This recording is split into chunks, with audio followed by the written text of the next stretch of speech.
Jeg har lugtet til så mange prutter i går.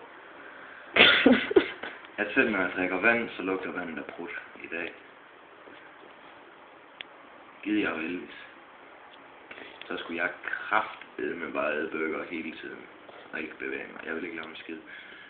Derudover så er jeg rigtig glad for at være i København. Det er fedt, og nu er det morgen, og hvis jeg ikke snart finder en grønlænder, jeg kan brække ned i kæften af, så masturberer jeg fandme ud af vinduet.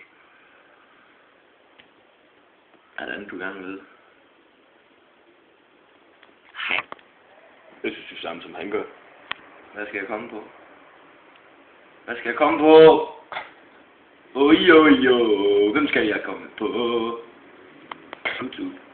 Hey! Din mor, eller, det var ikke engang sjovt.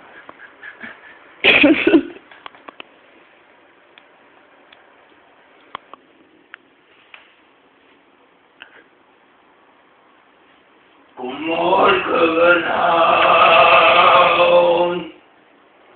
Jeg går lige og